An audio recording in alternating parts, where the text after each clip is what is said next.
Good Tuesday morning, January 20th. We hope that you're having a great start to your day, and we're happy you're spending just a few minutes here with us. A whole bunch of guests that Chip just mentioned. He'll be here in just a moment to give us some of those interviews.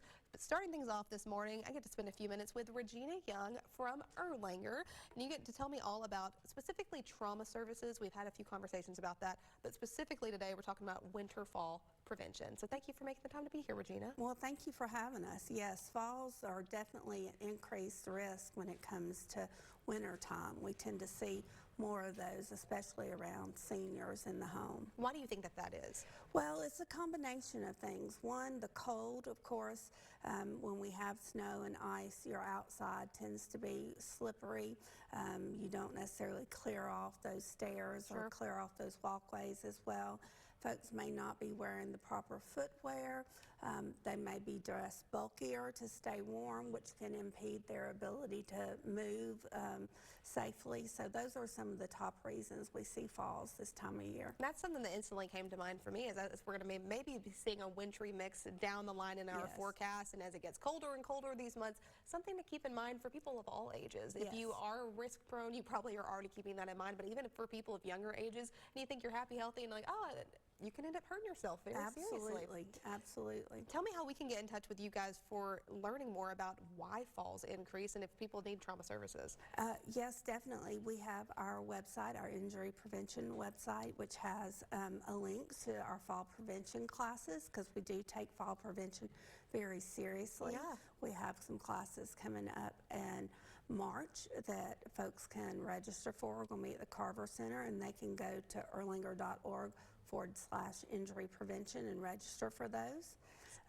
But that's a great way to stay up to date about fall prevention tips. Absolutely, and you guys always have the best advice when it comes to keeping people safe and keeping us informed in the community. We talked about some of the hazards people are already, trying to avoid. What are some simple tips that people could use to prevent falls during the wintertime? Sure, so making sure that your rugs, especially across your doorway, we tend to have winter rugs that we put out for a holiday season, making sure that they are nice and flat, they don't have any frayed edges that can catch toes.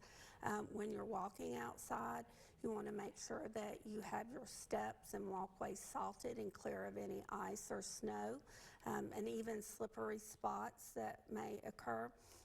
If you have steps that go outside, making sure you have good handrails that you can hold on to, and that you're dressed appropriate. One, you want to stay warm but not be so bulky that it impedes your ability to move, and keep good footwear on your feet. And with good footwear, would you say something like has good traction, so you're not going to be slipping and sliding all over the place? So we want to avoid our slick soled shoes, like dress shoes.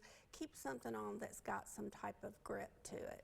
A good tennis shoe, a good hiking boot, anything along those lines will work. It doesn't have to be anything super fancy or anything that breaks the bank either. You can find some good stuff at probably Walmart or any of these places that are going to be doctor approved and keep you safe and hopefully happy and healthy. You guys, you mentioned you're offering classes to prevent falls.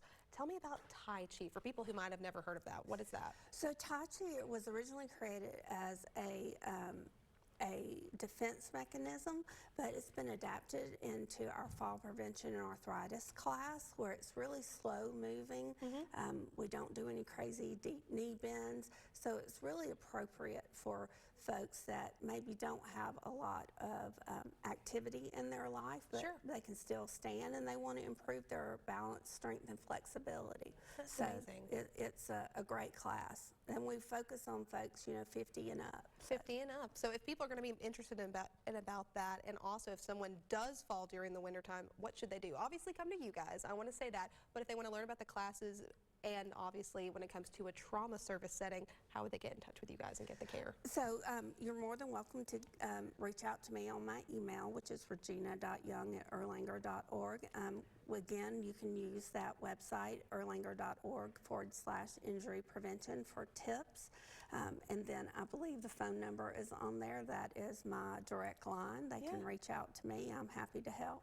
Well, Regina, thank you always for keeping us informed and hopefully very safe, especially during these winter months. Yes. And I think a lot of us take for granted it could be getting very slippery soon. Yes. And Regina wants us all to be safe, and I appreciate you making the time to be here. Well, thank you. If you want to learn more from Erlanger, they will keep you informed. You can use those links there on your screen, erlanger.org, or go visit them on social media at Erlanger on Facebook. Thanks for joining us here on Let's Chat. We'll be back with the Hamilton County Health Department right after this.